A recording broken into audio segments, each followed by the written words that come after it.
Hey folks, here is my 2018 Camaro SS 1LE. It is built for time attack in mind. It's got a lot of aero, suspension, and safety modifications, and a nearly stock engine. So let me give you a rundown of what's been done to this car. So starting with the engine, the only things I've added are a rotofab intake and an LT2 intake manifold. Other than that, it's completely stock. The exhaust, headers, MPP exhaust are all the original pieces. With the aero, you can see on the very front here, we've got a big carbon fiber front splitter that I made. It is about a 5-inch splitter, and it extends all the way back to the rear edge of the radiator, just behind where the front wheels are. It's pretty stout. I can stand on it, walk across it. It holds up with all the abuse.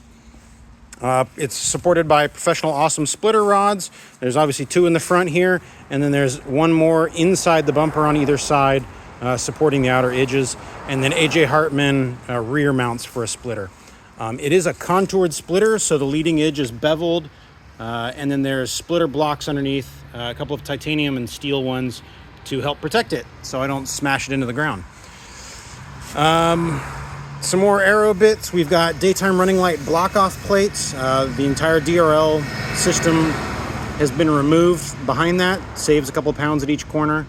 Then we've got small carbon fiber canards, A.J. Hartman in plates on the splitter, and then 3D printed tire blockers that have been wrapped in carbon fiber that do a pretty good job hiding most of the front of the wheel face. ACS composite wider front fenders, ZLE knockoff side skirts, and then in the back, of course, we've got this giant wing. It's an APR GTC 300 rear wing with aftermarket, or I forget the other manufacturer, end plates, larger end plates. These are on a second trunk. It's wrapped in matte black, but underneath, I believe, is Riverside blue. The suspension is all BMR in the rear, so BMR control arms, upper, lower, trailing arm, toe arm, end links, and sway bar. In the front is a Hotchkiss sway bar with BMR end links, and then all around it's been converted to the DSSVs from a ZL1 1LE. It lowers the car a little bit, and those dampers are pretty awesome on the track. The wheels and tires are Supercar 3R 305s at all 4 corners, mounted on 19x11 Apex VS5 RSs, also 19x11 forged wheels. I've got gyro disc rotors in the front and DTC 70 pads. And then in the rear, I forget which pad I still have in there. I think it's an ST43 on stock rotors. Inside the car, we've got OMP HTER race buckets with the head restraints on the sides, and OMP harnesses. The rear, as you can see, is gutted. There is nothing left in the back. It's got a CMS roll bar, and that's about it. It saves a lot of weight that way. Same seat on the passenger side. The driver's side is on a planted base with a Recaro slider. The passenger side is a BK base that's hard mounted to the BK base. So no slider on the passenger side. The car has about 29,000, I think 500 miles. Let's get her started up here. Fires right up, no problem. There are a couple little warning lights because of the seats and modifications. So you can see airbag warning light, tire monitoring system, because I don't have TPMS sensors on the car. Obviously the hood's open. And the airbag light is because of the seats and harnesses. I don't have the stock seat belts in the car anymore, and so it pops a little warning light for that. Although once you click through it, it doesn't pester you anymore. It's not that big a deal.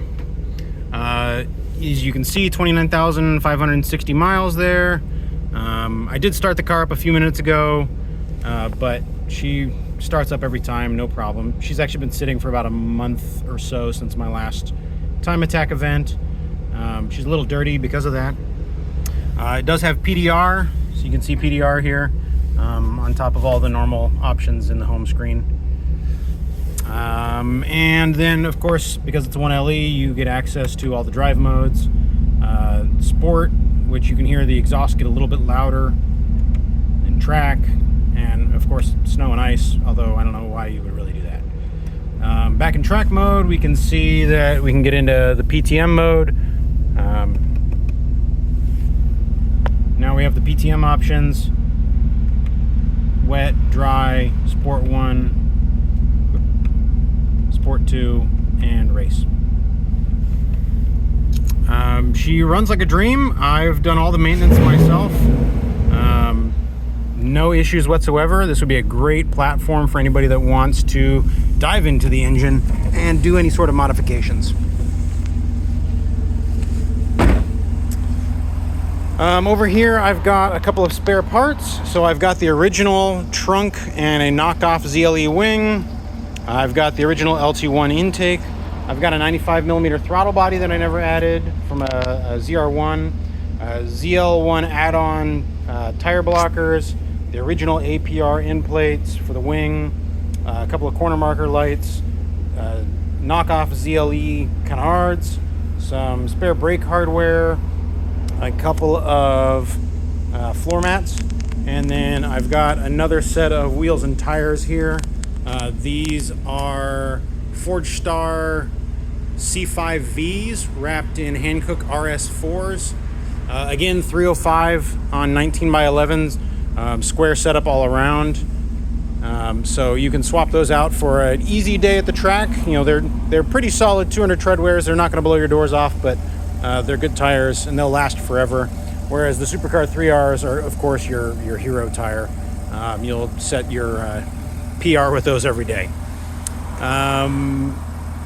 Yeah, I think that's about it. She's been an awesome car to drive, and she's done multiple time attack events. I've won several of them, placed in a couple others.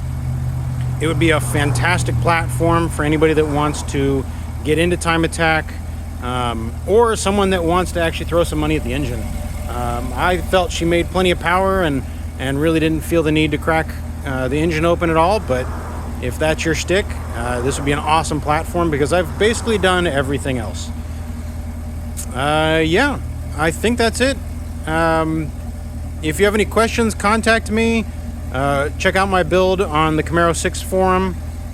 And yeah, I hope she goes to a good home and somebody will drive the snot out of her like she's meant to be driven. Thanks for watching.